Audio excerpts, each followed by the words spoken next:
Hi everyone. Oh, recording in progress.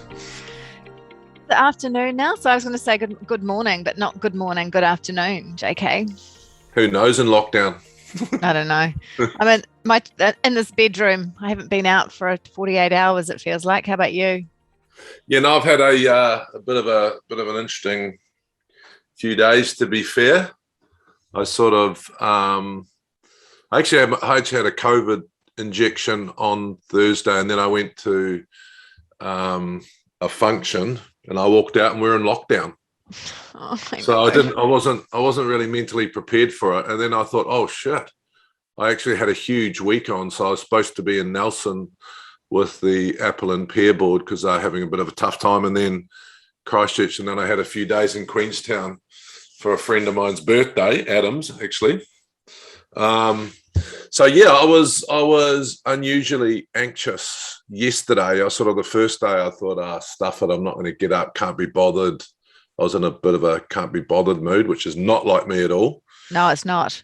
And then I was really anxious last night because I am home alone, which is not like the last time either. So a few things have changed for me, but I decided to sit with that emotion and work out a bit of a plan about how I'm going to get through.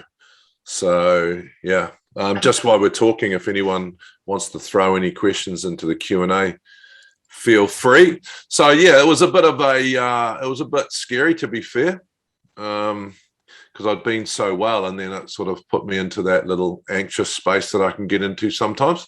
So I thought, wow, JK, practice what you preach, son, get back to it. So last night I sort of decided that I'm going to do 5 or 6 things to make sure that I look after myself, get some goals. And I've been just thinking about just getting right back to just doing things on a daily basis. Because then your mind starts going, oh shit, I'm in lockdown. They say 7 days, and then you think, shit, I could be here a month. So there's like your mind goes into that shit you can't control. Totally. So I had to do the worry map, to be fair. Good. So that was Excellent. good. Yeah, I did the worry map, which is in Mentamia, which is something that you and I are passionate about.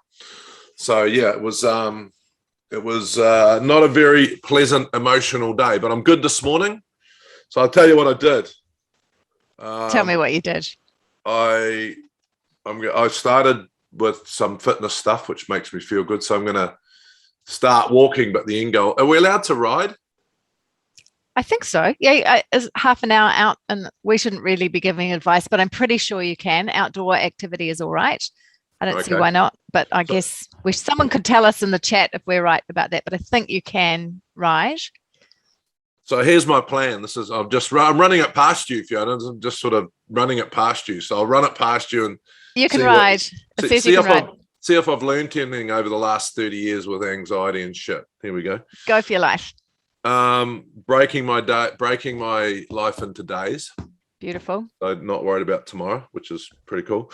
I'm going to start with walking, and my goal is going to be to get back riding, because I did that. Remember, I did that ride, and then I haven't ridden since. Nice. So what you're doing, setting goals. So you're walking, and then with the aim of getting to riding. Getting back to riding. Yeah. I want to connect. So going to connect with family. I do that every night and every evening because my family's in Italy. Spoke to my other son, Luca, just before. That was really nice. Beautiful. And I've organised to get together with a mate of mine later on in the week. I want to learn about ACT. Do you know anything about ACT? Acceptance and commitment therapy. I do.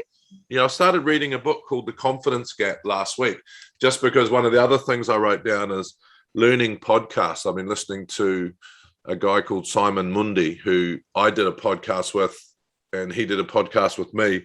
And I've been listening to his stuff. It's been really, really good. Made me feel so much better. Yeah, he's amazing. I did the worry map. Worry map, yes. And I'm going to increase my guitar by 30 minutes. Oh, wow. So how long does that bring you to? An hour and a half.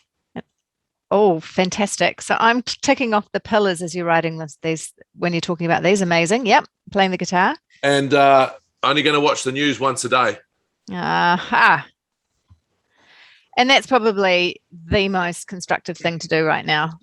Except for, and we know that right now probably the Prime Minister is on the air, and people, or those of you who are joining us from Australia, at 1 o'clock at this time, we usually have our Director General of Health, and Jacinda will be talking to us. So we know that some people might be joining us a little bit late because of that. But one of the reasons why we talk about limiting news is because of the way that the brain operates. And when you are overwhelmed with the amount of information that's coming out, that can help, push you into more and more anxiety, because what the brain does is we're wired for negative information, because when we're looking for the negative things in our environment, our brain can keep us safe. So we are clinging on to that. And if we inundate it with all of the stuff that's going on right now, because it's not just COVID, right? There's lots of news right now with what's going on in Afghanistan. There's been Haiti. There's so many things, and we can't control it. Often that's just information. So I like that you're limiting the news to the evening, because half an hour is probably all you need, and maybe just making sure that you're checking their COVID app or for locations of interest if you need to. But if we're inundated with that information, that is going to really push us to feeling anxious, because that's the way that we're wired. So that's awesome. And you're connecting with the people that you love. Yeah, and that's also a look forward to, because my family's in Italy. I just spoke to Luca, but so that's a beginning and end of the day thing, which is really interesting. But I think what was a bit scary, but also I was really pleased, was that I've been so well, and then I had a little bit of acute anxiety, and the ability to breathe through it, actually. Amazing. So getting back to some of the things that I preach to other people, and I just sat with it and breathed, and then I read something positive and just felt so much better, because like you say, that negative loop, right? But once I breathed through it, once I did this breathing exercise, and then, because it was later on in the day, and you keep busy during the day, but sometimes when you got those quiet times, that's when it gets a bit scary. But I did the breathing exercise, and that and I was reading this confidence gap, and a couple of those things just said, yeah, it will pass. Yeah, JK, get back to what you know, what you can do. And it was really nice for me, because it worked, because when you're there, it gets a bit scary. You think, I didn't say that, sorry. Oh, blow. Oh, damn. Dear. Yeah, damn. Sorry, I didn't mean to swear, but it feels like that when you're there. So, I think some of those things, if anyone's out there, I know how you feel. Yeah. You do need to take control back, because sometimes anxiety feels uncontrollable, and I think that was that uncontrollable feeling last night. But then I did my breathing. I thought about the positive things. I did the worry map, what I can and what I can't control. And I actually slept really well, and then woke up this morning and I was way brighter. And then I was looking forward to stuff, which was good. I love that. One of the things that I think I'm hearing you say is that, because you've been doing this for, as you say, 30 years, and what we know about having small things, daily things that you put in your life to build your well-being, it doesn't guarantee that you don't have moments when you feel overwhelmed, and it doesn't guarantee that there are moments when you don't have that anxiety push up. What's good is that you could recognize it for what it was. But I think it's probably reassuring for a lot of people that are listening to us today to know that it's normal right now. Even when we're people like you and I, who actually do have daily practices around anxiety and well-being, that you can have moments when you feel wholly blip. I feel like I'm getting absolutely overwhelmed right now, and I can recognize what I'm feeling, which is anxiety, but I actually need to do something right now to deal with it. And even when you know about those strategies, sometimes you can forget. In the moment, it can feel overwhelming. So if that's what's happened to anyone on this call, one, we say that that's very normal. It would be abnormal right now to not feel anxious. Anxiety is there to keep us safe. There's a reason that we have that fight or flight response. And the fact that amygdala goes when you hear the news about COVID is absolutely natural, normal, and I think healthy. That amygdala in the limbic system, which is the lookout that's designed to start in that fight or flight response. You hear the news, and my stomach dropped. And I had a moment because when I was at work and Kat and I had gone to a cafe in Remuera, we were sitting there and she was talking about design. And she told me, Fiona, there's a case in the community. And because I've got plans, as you know, to go and see my kid in LA, I don't know how that's going to be affected.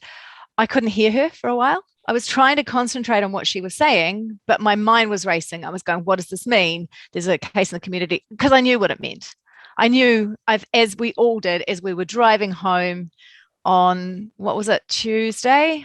I can't even remember what day, Tuesday, Wednesday, whatever it must be. Was it Wednesday?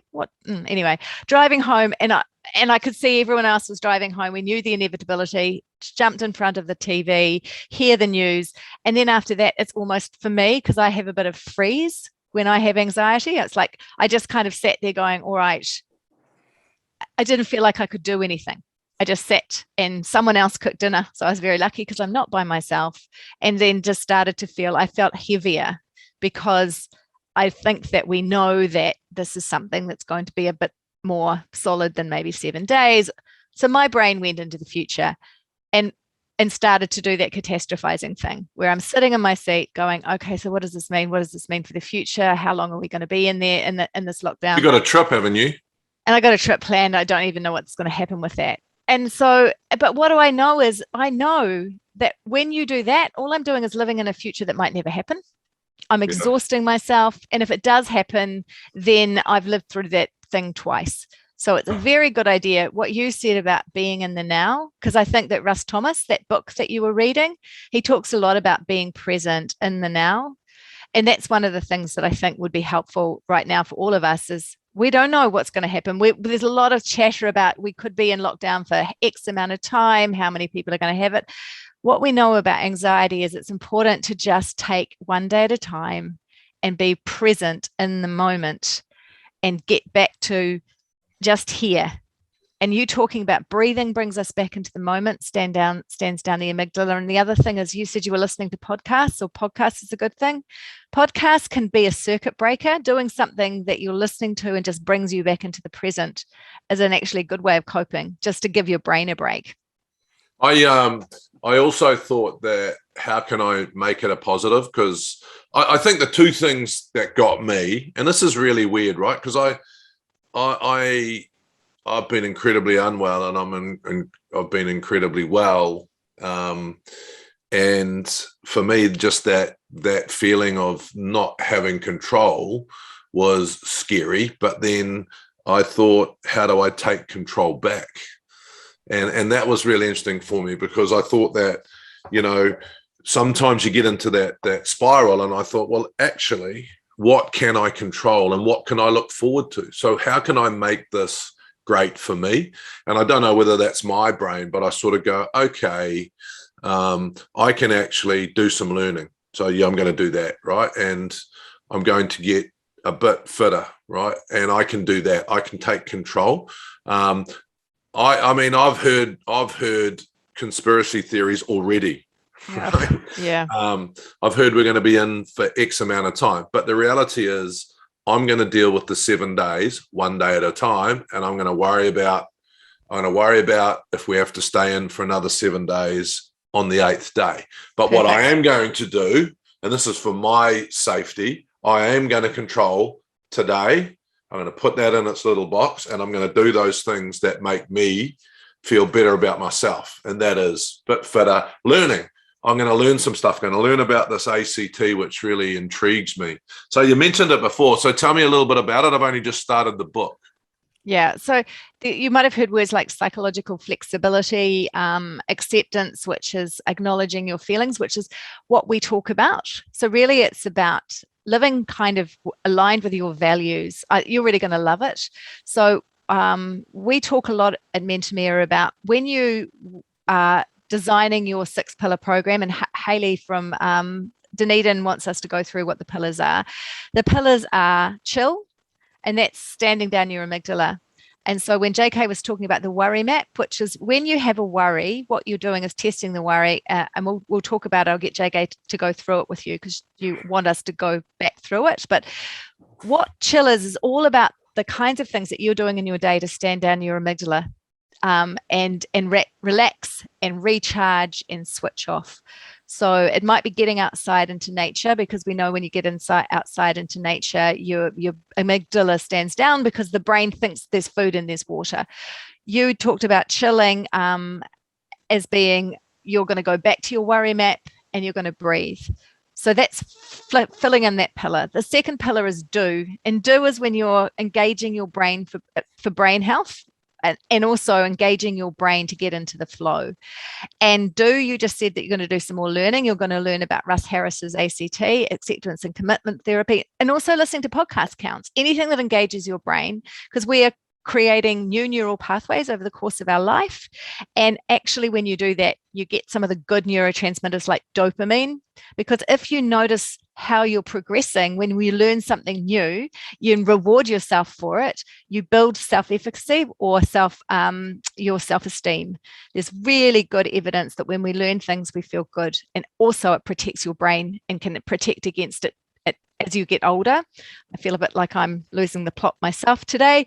It helps us in terms of keeping our brain functioning well and can guard against that age-related decline. The third one is to connect, which JK, you talked about the fact that you're connecting with family in Italy, which is incredibly important because you're on your own at the moment. The fourth, well, not completely on the own. I've got my future son-in-law here, but he's working. He's Fisher and Paykel. He makes the masks that save people, so he's sort of front line. So he goes to work every day. So and how's he doing? Oh, we can talk. Sorry. Connect. We go off on tangents. All right. Connect is making sure that you have people that uplift you in your life, because we are social animals. We're born into families. In fact, as far as our brain is concerned, we need people to like us, because our brain is right back in the savannah and in our ancestral times. And if people didn't like us, they might kill us. So we need people to like us. That's why we have that impetus. And also you get some good neurotransmitters like oxytocin. So over lockdown, we really encourage people to make sure that they're connecting, and connect if you're on your own or on your own for great periods of time. And if you're at work, because we've got frontline workers here today, have a chat with your mates, lean on your mates, reach out, because, thank you for doing all the work that you're doing. It's important that you're making sure that you're getting those good neurotransmitters.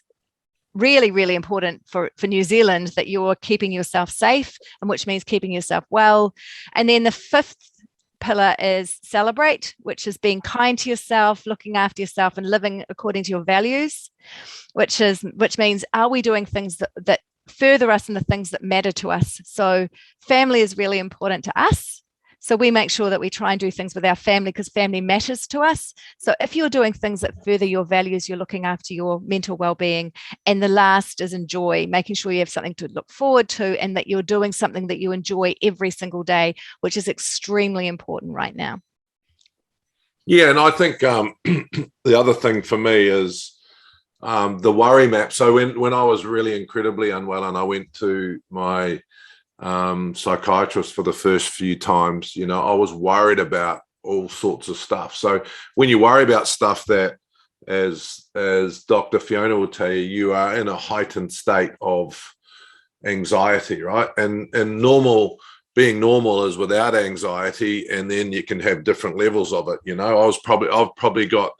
I probably had safe levels, and then last night, because I hadn't prepared, didn't even think about lockdown, it sort of jumped at me and I went, yeah, and I had to bring it back down to normal. But one of those things that I got taught was, what can I control? What can't I control? What can I do and what I can't do? And, because I've come from rugby and I sort of think like that, then for me, I had a game plan. The thoughts would still come in, but this is really interesting, because as I went to that heightened state of anxiety last night and then did the things that I needed to do to bring it back down, my mind started relaxing and started thinking about the things it should think about, right? And part of that was saying, okay, I can't control if it's going to be a month. They've told me 7 days. I'm going to take that as, I'm going to believe Jacinda. I'm going to go, righto, girl, I believe you, and I'm going to worry about it further on down the track. So that's I started not worrying about it. So I wrote all those things down, I'm going to be alone during the day a lot. Okay, cool. I've got fui, fui, fui, moi, moi. My future son-in-law is going to come back in the evening. So, okay, what can I control there? Well, I'm actually going to eat really well.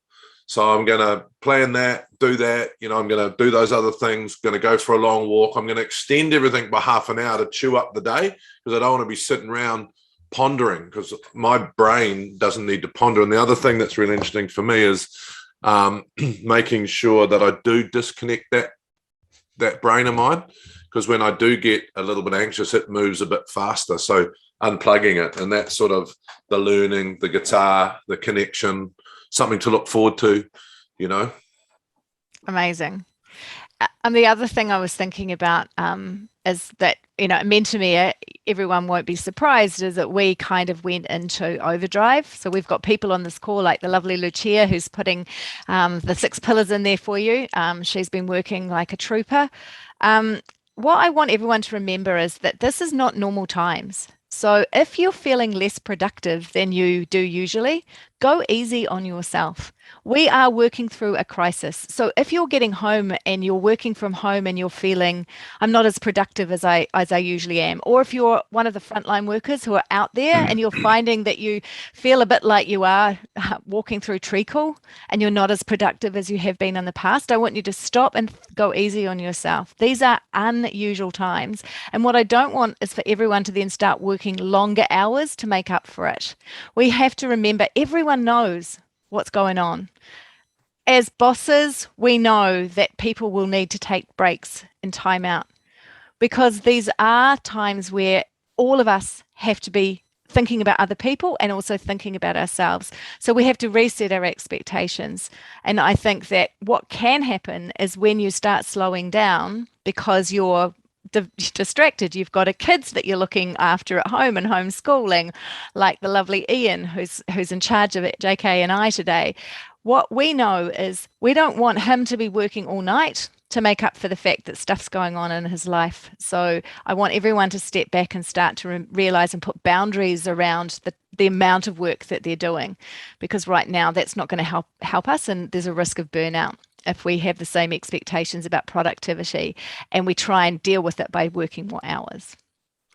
Yeah, I think that's so true. I mean, being kind to yourself is really, really important. You know, I think that I've been really kind to myself in the last 24 hours, just saying it's okay, it's all good. You know, it's okay to feel this way. It's okay to start. I mean, I took an extra hour in bed this morning. So stuff it, JK. COVID, you can, right? So instead of sort of getting my day started at 7, I thought I'm going to get my day started at 8. And that doesn't matter. Who gives a shit? You don't have to answer to anyone except your feelings and how you feel. And I think that's how I'm kind to myself. You know, we are in a pandemic, so I'm going to be the best I can be. And I'm pretty confident that if I do that, it'll be enough to get through. But we've also, Ian, we've got a thing that the beautiful team at Mentamia have put together. Have you got that? Can you put that on the screen for everyone, and then people can have a look at it? I thought that was pretty awesome, because as I look through what I did, that's pretty much how I dropped my anxiety back down to how I'm feeling today, which is those things. You know, when I was walking relatively slow, which I think Fu was happy with, because not only has the owner got a bit fat, I think Fu's got a bit fat as well. So he wasn't that keen on that long walk this morning. But, you know, it was really nice seeing the tuis and the trees just outside here. So I forgot about that till I saw it there. And then I think routine, the routine, thinking about what I was going to do today made me feel better last night. That was really interesting. Yeah.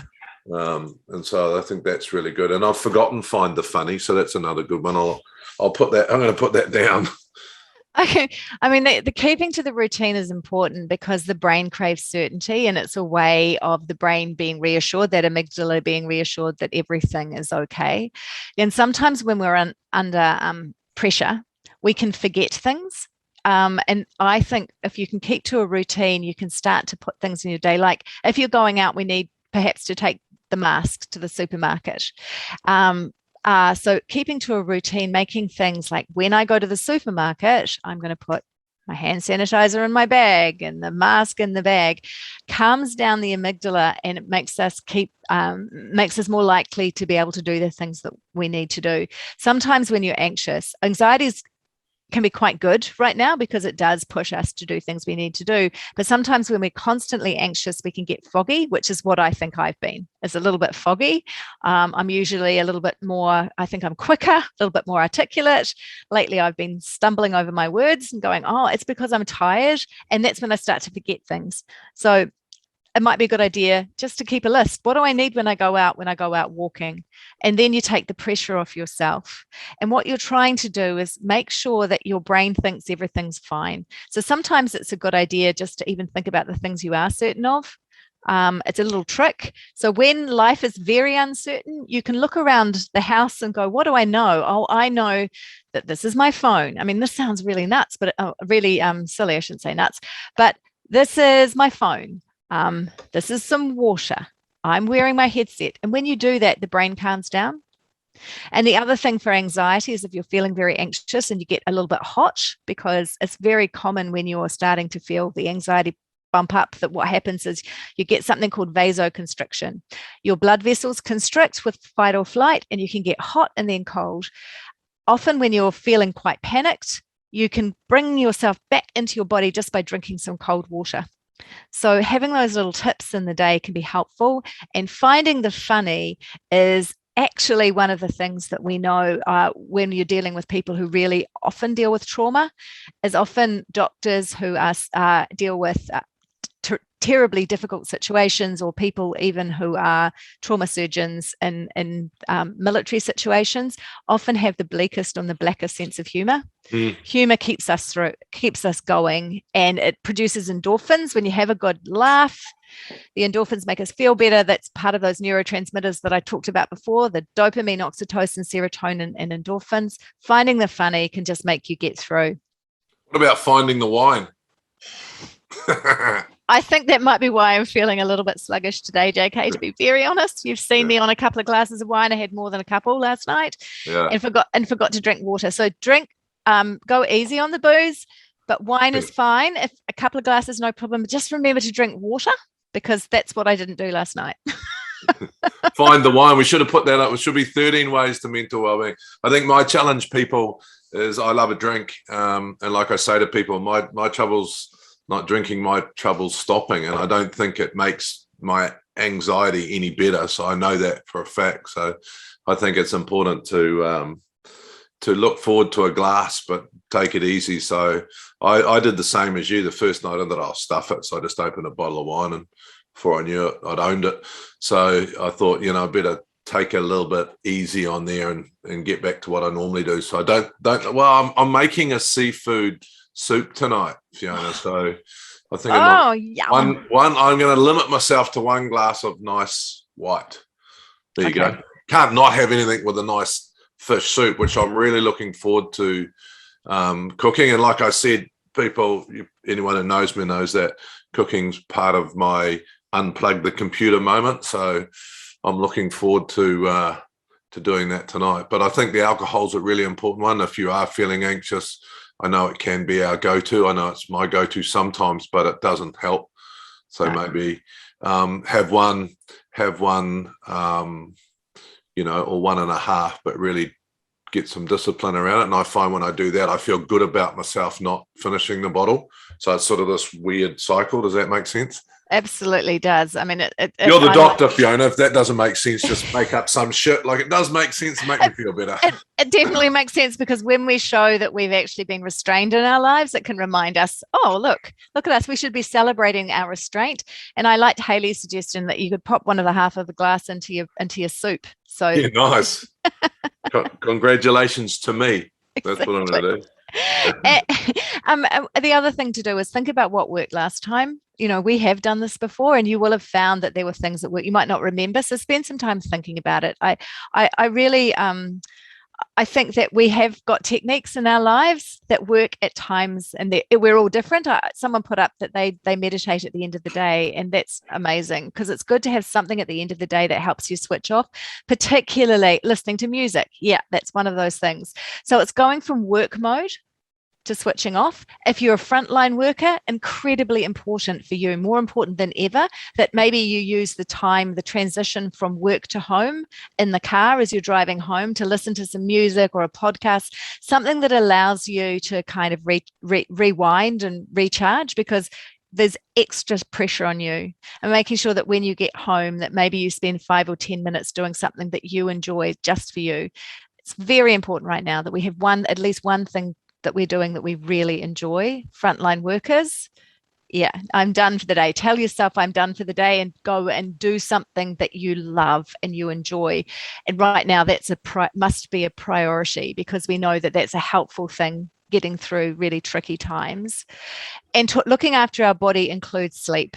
I did a dumb thing last night. I did it all wrong. So I did it just for this webinar so that we could talk about it. I drank too much, didn't drink any water. And then I was really tired and took ages to go to bed, because I just didn't want to go to bed, and then I didn't get enough sleep. We know that when things are really tough and we're doing it hard, sleep is actually really important. So have a couple of nights a week where you go to bed a bit earlier, maybe read your book, do something that you might not do in another day. You're a great reader at night, hey?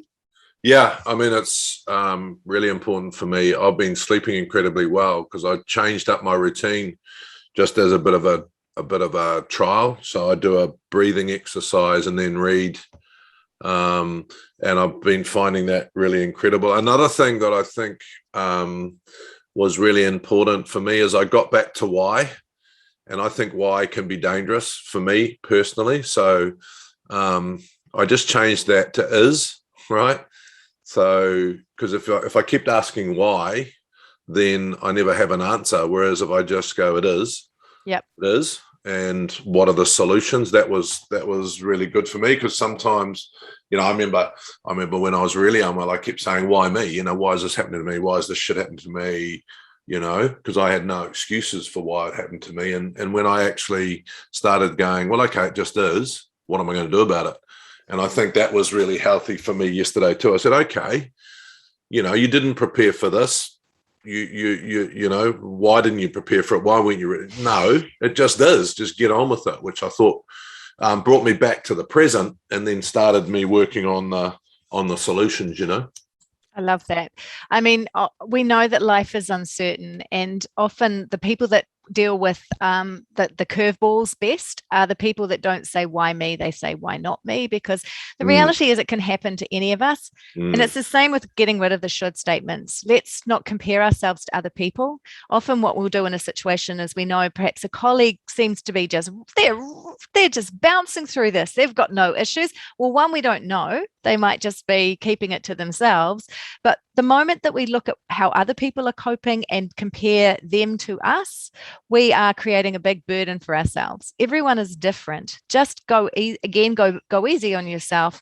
The rule books are not there. It's all about how we get through. We are all different.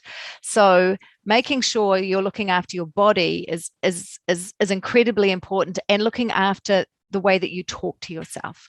So eating well, sleeping, getting outside, getting some fresh air, but also making sure that at the end of the day that you are prioritizing fun, doing all of those things that work for you. And that's about you, not anyone else. That's just what you need, because literally we are different, all of us.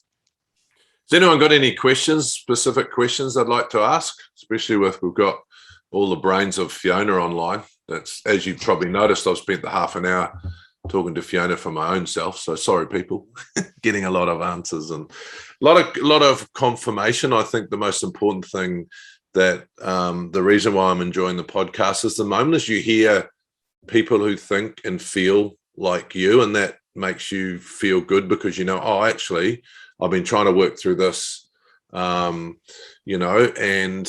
you can actually go, yeah, the people think the same. We're all in this journey. Away you go. So I think hearing that's the same. Yes. A really great question. About yeah. So someone just said that their 9-year-old is too scared to go for a walk right now. And any suggestions about how? So one thing I'd say is start with going outside, because it's important that he's outside, and that start to talk about the fact, all right, so try and work out what it is that he's worried about. Is he worried about the fact that he might get COVID? Because I think that that's probably it. The reality is that COVID is airborne, and that so when you're outside, your risk factors are much less. So it might be about talking to him about the fact. I would start to try and work out what it is that's going on.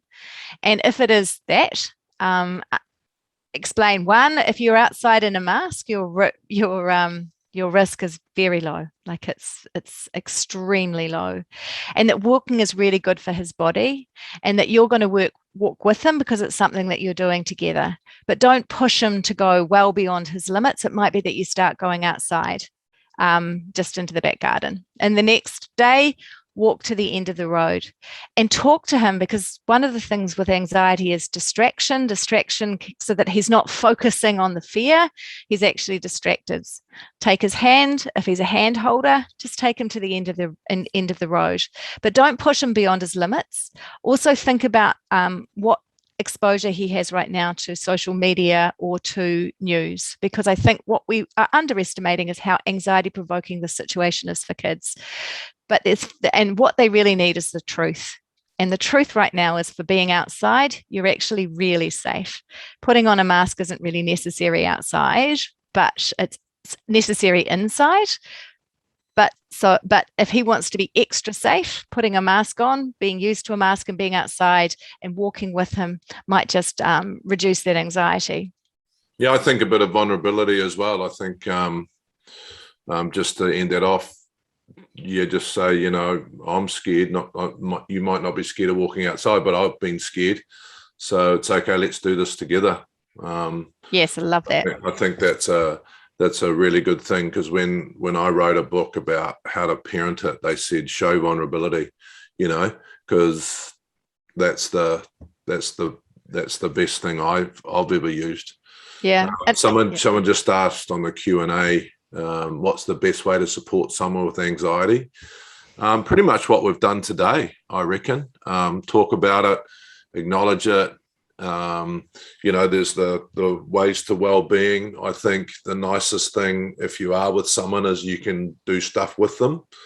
So let's go for a walk together, or let's talk about it. Let's talk about your feelings. It's okay. It's normal. I think the greatest thing that I realized about anxiety and stuff is it is normal. So don't ignore it. Step in, say, right, there we go. But then the only other thing is say, help with the things on the list, but then don't keep asking how they are, Yeah, that's a good one. With anxiety, one of the things is distraction is really important. Actually, speaking as, I've had anxiety in my life. I think most people at some point will. And one thing can be helpful when you are supporting someone is not to dismiss, talk if they want to talk. But sometimes what can happen as a parent, what I'll do with my kids is we'll discuss what's going on, and then we start to talk about something else. And after a while, I can watch their breathing. And as their breathing starts to get deeper, I can see that it's very reassuring. And if you're anxious yourself, a technique can be what we call stop. That is, stop, take a breath, just spend some time breathing, observe what's going on. What can you see? What can you hear? What are you touching? And then you're bringing yourself back in your body, and you can proceed. So it's stop, breathe, observe, then proceed. Yeah, it's just another question about switching off at night. I think while you've got some time, sometimes your eyes might get tired, and there are no rules around this. I've just recently started nailing podcasts and find it as good as reading, so there are no rules. Try stuff and just relax on it. So, try a podcast, try music, we've got the soundscape and Mentamia, but what I have noticed is if I can switch off, I call my active mind Bob the monkey, then I sleep well. And I've really started getting into this routine. And as you start getting into a routine, your brain goes, oh, yeah, it's bedtime. Yes. And that says a lot for someone like me whose brain's always active. And there was another question here about, if someone's talking about stuff that's upsetting you. I couldn't quite see that. And I think if you're really, really nice about it, just say this subject, here it is, bad to walk away from a conversation or ask someone to stop. Not at all. I think if you ask, people don't realize they might be talking about some negative shit that pisses you off, and people don't realize. I've probably done it myself, and it's okay. I think it's better to say, oh, I don't really feel like talking about this at the moment. I'll catch you later. And he might say, oh, she or me say, oh, sorry, but walking away is probably rude, but just saying, oh, I don't feel comfortable talking about this stuff at the moment. It's all good. Yep. We've had to do that in our house. My husband's very good at bringing things up and I'm noticing the other people in the house, and I'm going, okay, you cannot say that anymore. Or we just say, no, that's upsetting us right now. He's learnt. Talk about it to someone else, not to me, because this is not for me. This conversation isn't for me. Can we talk about something else? And he's got very good at knowing, because I've been trying for years. He has no instincts for it. So we just have to remind him, because he would talk about things that make me go, Yeah. I think there's another good one, how to stop a negative conversation loop. I do that all the time, because a few things that in my life I just don't have any mental time for, and that's I say that I'm not going to judge anyone. God or Allah or whoever you believe in can do that shit, so I'm not going to waste any mental energy judging shit, right? Because it's a waste of my time. So when I get into a conversation, I just say with people, team, look, this is a bit negative for me. I don't want to waste my shit on stuff I can't control. Let's talk about something else. But I'm pretty lucky because I don't worry about what people say about me. So if you're feeling a bit sensitive about it, you can just sort of highlight that people are being negative, because the first thing that I realized in my brain, like back when I was really unwell, was actually I was being negative. And it was a loop, and I wanted to change that loop, and I don't want to get back into that loop. Sometimes I fall into it. I start talking about dumb shit, but I do check myself. So, well, you could always change the topic by saying, you know what? Have you heard of Mentamia? There's this good app that you can go into, and it will teach you all about speaking in negative ways. Not quite that blatant. One of the things I wanted to remind everyone is that all of the things that we talk about, to a certain extent, sometimes more detail, is in the app. So have a tootle around. We've tried to work really hard to draw some materials together that's pinned to the top of the explore section of the app. I know that Ian will be sending out things to your workplaces and to emails. Ian and Lucia from our marketing team will be doing that. Understand right now that, again, it's normal to feel anxious, and we all are, to lesser and greater extents. Having strategies, those 12 ways to mental wellbeing, good way, that's important. Finding what works for you is really important. Reaching out to people that uplift you, that's going to be really helpful. Being kind to yourself, doing the things that you need to do to get through the day, absolutely vital. So the worry map that JK took you through is in the app. It's in the training section. I really, really recommend having a play with it. There's also the breathing tool, which will help you to breathe, because we both are great breathers. It's probably the biggest tool that I have in my day when things get on top of me, is to just breathe deeply in my belly. So thank you for joining us. For those of you who are frontline workers, we love you.